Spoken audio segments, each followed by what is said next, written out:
விவசாயி, mechanic, engineer, இப்படி அப்பாக்கள் யாரா இருந்தாலும் அவங்க கனவெல்லாம் அவங்க பசங்களுக்கு ஒரு best college. AAA College of Engineering and Technology, Sivakasi. Counseling code 4680.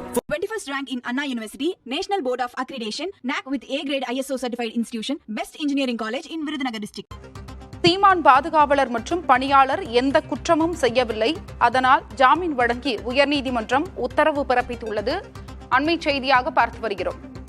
விவரங்களை வழங்குவதற்காக செய்தியாளர் சுப்பையா இணைப்பில் இருக்கிறார். சுப்பையா, கூடுதல் விவரம். அதாவது நடிகை விஜயலட்சுமி அளித்த புகாரின் அடிப்படையில் பாலியல் வன்கொடுமை வழக்கு நாம் தமிழருடைய ஒருங்கிணைப்பாளர் சீமான் மீது பதிவு செய்யப்பட்டது. இது தொடர்பாக அவருக்கு வலசரவாக்கம் போலீசார் சம்மன் அனுப்புவதற்காக வீட்டுக்கு சென்றனர். அப்போது வீட்டில் சம்மன் ஒட்டப்பட்டது. இதை கிழித்ததாக அவரது பணியாளர் சுபாஸ்கர் மற்றும் பாதுகாவலர் ஆகியோர் மீது நீலாங்கரை காவல்துறை வழக்கு பதிவு செய்து கைது செய்தனர். தற்போது இருவரும் சிறையில் அடைக்கப்பட்டுள்ளனர். இவருடைய ஜாமீன் கேட்ட மனு செங்கல்பட்டு நீதிமன்றத்தில் தள்ளுபடி செய்யப்பட்டது.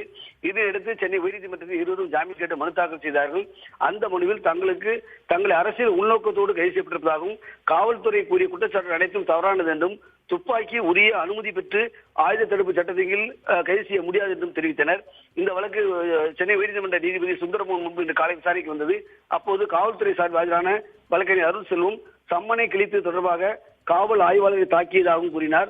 அது மட்டுமல்லாமல் பாதுகாவலர் வைத்திருந்த துப்பாக்கி ஒருவேளை வெடித்திருந்தால் துரதிருஷ்டவசமான சம்பவம் நடைபெற்றிருக்கும் என்றும், எனவே சொந்த பாதுகாப்புக்காக துப்பாக்கியை அடுத்தவர்களை மிரட்ட பயன்படுத்தக்கூடாது, அனுமதி இல்லை என்றும் அவர் வாதிட்டார்.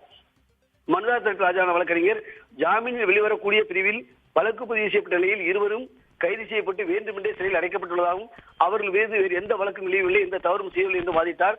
அதே போன்று துப்பாக்கி வைத்திருப்பதற்கான உரிமம் தாங்கள் வைத்திருப்பதாகவும் தெரிவித்தார். இதையடுத்து நீதிபதி இதற்கு மேல் அதாவது அவர்கள் ஒருவேளை துப்பாக்கி உரிமத்தை மீறி இருந்தால் அது தொடர்பாக அரசு முடிவெடுக்கலாம் என்றும் கூறிய நீதிபதி அதே நேரத்தில் இவர்கள் இருவரையும் சிறையில் வைக்க தேவையில்லை என்று கூறி இவர்கள் இருவருக்கும் ஜாமீன் வழங்குவதாக நிபந்தனை ஜாமீன் வழங்கி உத்தரவிட்டார். அதன் அடிப்படையில் மறு உத்தரவு வரும் வரை தினமும் பூக்கடை காவல் நிலையத்தில் இருவரும் ஆஜராகி கையெழுத்திட வேண்டும் என்ற நிபந்தனை அடிப்படையில் இவர் இருவரும் விடுதலை செய்வதாக நீதிபதி அறிவித்துள்ளார். ஆனந்தி, வலசரவாக்கம் காவல் நிலையத்தில் தினமும் கையெழுத்திட வேண்டும் என்ற நிபந்தனையில் இந்த ஜாமீன் வழங்கப்பட்டிருக்கிறது. உங்களுடைய தகவலுக்கும் நன்றி சுப்பையா. விவசாயி, மெக்கானிக், இன்ஜினியர், இப்படி அப்பாக்கள் யாரா இருந்தாலும் அவங்க கனவெல்லாம் அவங்க பசங்களுக்கு ஒரு best college. AAA College of Engineering and Technology, Sivakasi. Counseling code 4680. 21st rank in Anna University, National Board of Accreditation, NAC with A-grade ISO certified institution, Best Engineering College in Virudhunagar district.